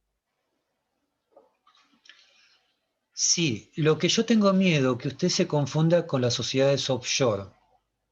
Ese es mi miedo. Porque eso es lo que es el tema que nosotros vamos a ver a continuación. O sea, concretamente, usted tiene una sociedad, nosotros constituimos la sociedad en Uruguay, pero nuestra actividad principal la tenemos en el país. La ley se pregunta, ¿por qué fuimos a constituirlo a Uruguay cuando nosotros tenemos la actividad principal en el país? Y la legislación argentina nos permite constituir sociedades en nuestro país. Si usted me dice que la sociedad que tenemos en Uruguay actúa en Uruguay y que estableció una sucursal en la Argentina, perfecto, no hay ningún problema, porque estableció una sucursal. Pero acá tenemos que la sociedad tiene su objeto principal en el país y tiene su administración en el país, en la Argentina. Entonces, ahí presupone la ley que actúa en fraude a la legislación argentina. Lo que hay que aclarar es que no la declara nula a la sociedad. No lo puede hacer porque está constituida en otra jurisdicción y no tiene soberanía sobre una jurisdicción extranjera. Entonces, lo que sucede es que se le exige que se constituya como una sociedad argentina.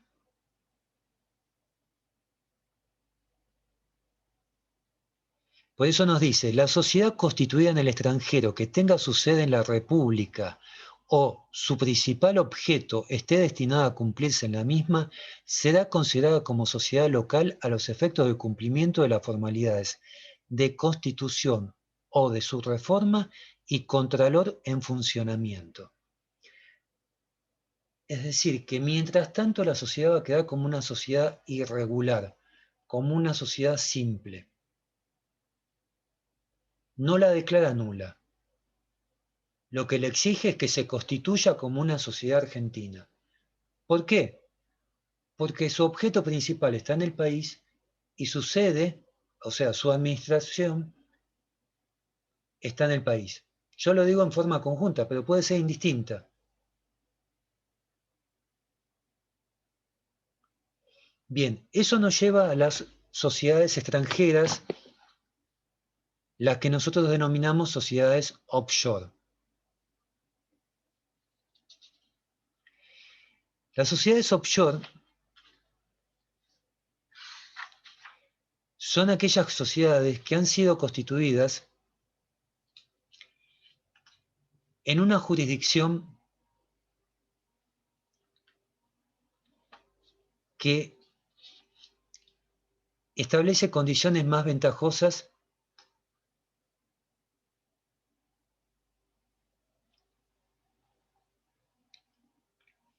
en cuanto al tratamiento del capital e incluso en cuanto a la identidad de los socios.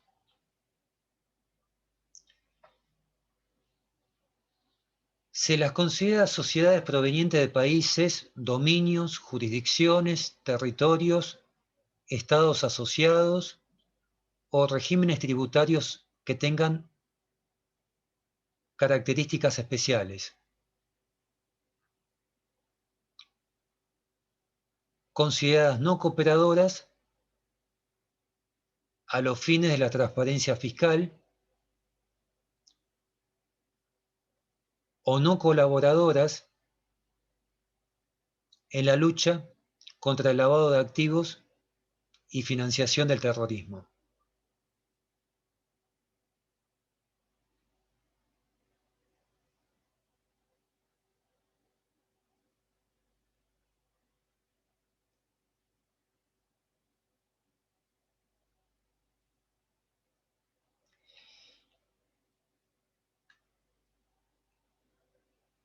Esto fue modificado por la resolución 2 del 2020 de la Inspección General de Justicia, que volvió a reimplantar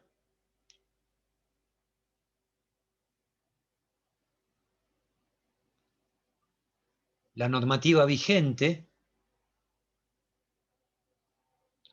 que había sido derogada por la resolución técnica o resolución general 6 del 2018, en donde se admitía la actuación de las sociedades offshore.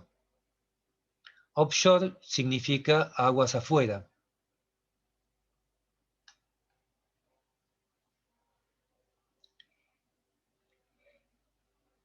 El artículo 218 de la resolución 2 del 2020 nos dice que no va a inscribir la Inspección General de Justicia sociedades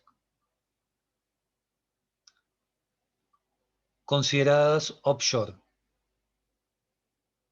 es decir, las provenientes de jurisdicciones donde tengan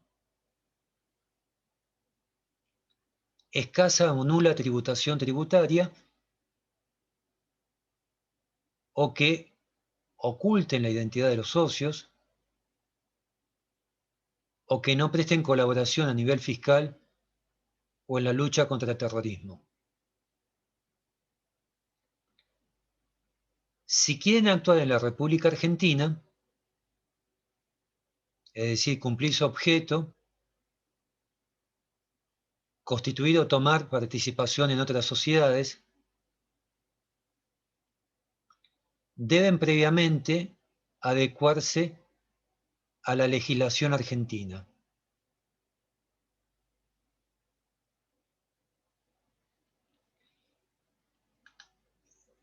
Y una categoría especial de las sociedades offshore, ojo, las sociedades offshore son sociedades extranjeras. Lo que pasa es que están constituidas en lo que se denominan paraísos fiscales. Islas Caimán, no sé, Bahamas, Seychelles, el estado de Colorado en Estados Unidos.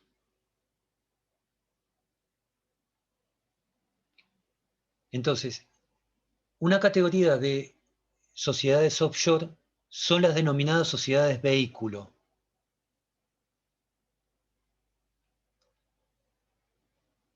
A estas se le permite la actuación siempre que acrediten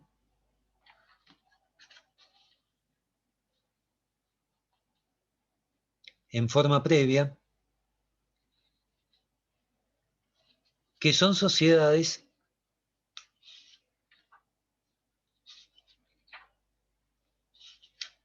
que han sido constituidas por otras sociedades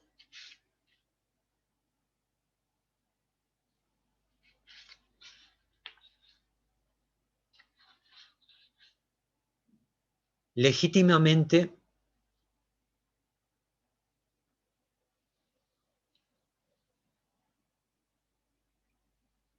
inscriptas y que actúan dentro de la jurisdicción de origen. Las sociedades offshore podemos llamarla como aquellas que se constituyen en un país que les impone la obligación de desarrollar su actividad, fuera de él.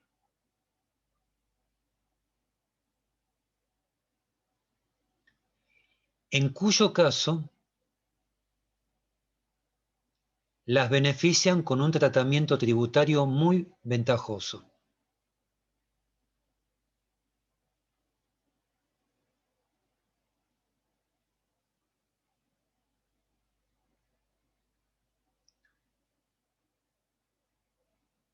Bueno, está bien. Son y 56 y no quiero pasarme del tiempo, porque sé que la gente tiene que descansar. ¿Tiene alguna duda de lo que estuvimos explicando?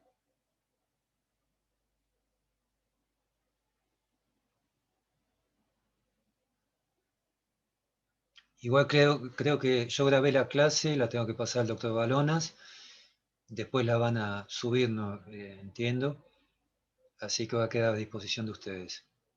Doctor, ¿le puedo hacer una consulta? ¿Cómo no, Facundo? Dígame. Cuando hicimos mención del artículo 124, el que establece las sociedades con domicilio o principal objeto en Argentina, Sí. en ese caso, en cualquiera de los dos casos, la sociedad va a ser tratada como una sociedad local, ¿no es cierto? Exactamente, sí. Con las tres cuestiones que usted dijo, la formalidad para su constitución, la formalidad para la reforma de su contrato social y el controlador de funcionamiento.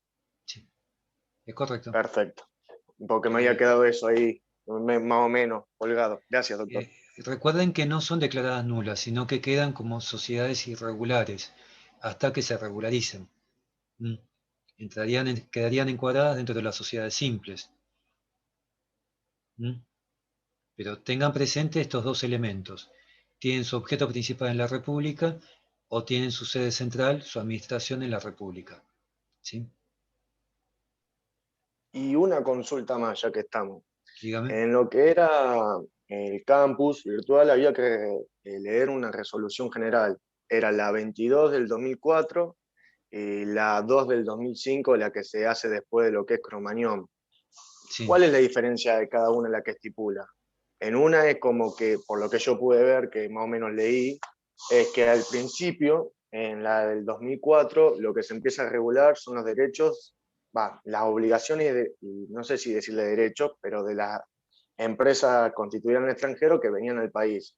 Pero que la del 2005 es como que se pone un toque un poco mucho más rigurosa con el sentido de lo que son las empresas offshore. ¿Puede ser así? Básicamente lo que dice la 2 del 2005 es que no se van a inscribir sociedades, no se van a inscribir las sociedades offshore. O sea, justamente a raíz de lo que sucedió en Cromañón, que digamos, quien administraba el local era el Grupo Lagarto, Sociedad Anónima, que era una sociedad offshore radicada en Uruguay. Y no quería Uruguay, el Estado uruguayo, identificar a los socios. Entonces no se los podía traer a juicio y en consecuencia hacerlos responsables. Finalmente fueron identificados y se los trajo a juicio. ¿Sí? Pero bueno, por eso se dicta la resolución 2 del 2005. Y es correcto lo que usted plantea. Así que está bien ubicado. Bueno, quiero ser puntual, no quiero abusarme del tiempo, porque Lourdes también tiene que descansar. Y no sé si falta algún trámite administrativo. Así que si no habría ninguna pregunta, yo daría por concluida la clase, ¿sí?